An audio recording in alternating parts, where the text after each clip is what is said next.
Hello everyone, আমি কুসুম। আপনাদের সকলকে আমার আরও একটি ভিডিওতে স্বাগত। জানেন তো, এই গাড়িটা হচ্ছে আমার ছুটির দিনের অ্যালার্ম। মানে নর্মাল ডে বুবনের যখন স্কুল থেকে তখন তো 6:30টায় উঠে যায়, কিন্তু আজকাল আমার ঘুম ভাঙছে এই গাড়ির আওয়াজে। মানে আমাদের ক্যাম্পে 6:30টায় ঢুকে যায়, আমাদের ব্লকে যদিও বা 7টায় আসে, কিন্তু এই যে হর্ন বাজতে থাকে সারাক্ষণ কানের কাছে অ্যালার্মের মতো, তখন আর কি আর ঘুম হয়? উঠে যেতে হয়, কি আর করব। আর আজকের ওয়েদারটা বেশ ঠান্ডা, একদম কুয়াশা কুয়াশা করছে, রোদ বেরোয়নি। মানে দেখে মনে হচ্ছে কি বৃষ্টি নামবে। তাই সকালে ডিসাইড করে নিয়েছিলাম যে আজ বানাবো খিচুড়ি। আমি মাছ নিয়ে চলে এসেছিলাম। আজকে হবে খিচুড়ি, মাছ ভাজা আর পাঁপড় ভাজা, ব্যাস, আর কিচ্ছু করব না।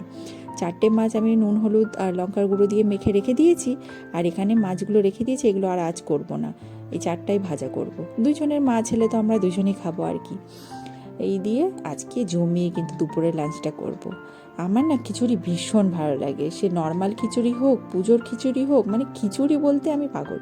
মানে কি আর বলবো, এত ভালো লাগে আমার খিচুড়ি। আর এরকম ওয়েদার হলে তো আর কিছু বলারই নেই। ব্যাস, এদিকে আমি খিচুড়িও রেডি করে নিয়েছি। আর সবজি বেশি ছিল না, বা ঘরে যে কটা ছিল সেইগুলোই দিয়ে দিয়েছি। আরও কিছু থাকলে, ফুলকপি থাকলে ভালো লাগতো, কিন্তু ছিল না, তাই আমি আর কিছু দেইনি। দিয়ে খিচুড়ি হওয়ার পরে বুবনের জন্য বের করে নিয়েছি, ওকে আগে খাইয়ে দেবো, তারপরে আমি খাবো। আর একটু আগে ওর যেটা বের করে রেখেছি যাতে ঠান্ডা হয় বলে। আর আমি এদিকে ওকে খাইয়ে তারপরে নিচে খেতে বসে গেছি। আর কি গরম গরম খিচুড়ি, আমি আবার নিজে না বেগুন ভেজে নিয়েছিলাম। আর আমি ব্যাট পাঁপড়টা খাই না বলে আমি আমার জন্য, নিজের জন্য পাঁপড় ভেজে নিয়েছিলাম আলাদা। এরকম পাঁপড় ভাজা, খিচুড়ি, বেগুন ভাজা, মাছ ভাজা, আর কি চাই বলুন তো? এর থেকে ভালো খাবার আমার কাছে আর হতে পারে না। যতই মাছ মাংস হোক না কেন, এর কাছে কিন্তু একদম মানে কোনো পাত্তাই পাবে না। ব্যাস, এই দিয়ে আমরা দুপুরের লাঞ্চ সেরেছিলাম। তারপরে ঘুম থেকে উঠে, মানে দুপুরে ঘুমিয়ে পড়েছিলাম, ওয়েদারটা যেহেতু ঠান্ডা ঠান্ডা ছিল। ঘুম থেকে উঠে খিদে পাচ্ছে, কী খাবো করতে করতে তারপরে মনে পড়লো বাড়িতে তো মাখানা আছে, সেটাকে ফ্রাই করতে লেগে গেছিলাম।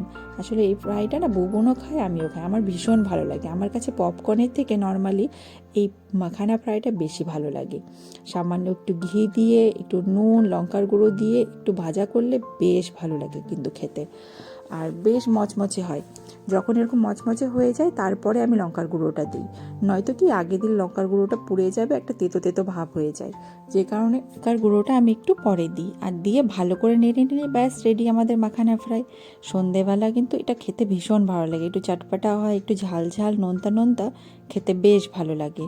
আর সাথে বানিয়ে নিয়েছিলাম চা আর এই মাখানা ফ্রাই, খেতে কিন্তু খুব ভালো লাগছিল। এই দিয়ে আমরা বিকেলে মানে টিফিন করে নিয়েছিলাম। বুবনও খেয়েছিল, আমিও খেয়েছিলাম। ওকে একটু পড়তে বসিয়েছিলাম, যেহেতু ওর এক্সাম চলে এসছে, তো যে কারণে ও পড়তে বসেছে, ওকে আমি খাইয়ে দিচ্ছিলাম। আমি তো চা খেয়েছি আর ওকে দিয়েছিলাম দুধ। ব্যাস, এই দিয়ে আমরা বিকেলে টিফিনটা সেরে নিয়েছিলাম। ব্যাস, আজকের মতো এই ছিল ভিডিওতে। দেখা হচ্ছে নেক্সট কোনো একটা ভিডিওতে। আজকের মতো টাটা, সবাই ভালো থাকবেন।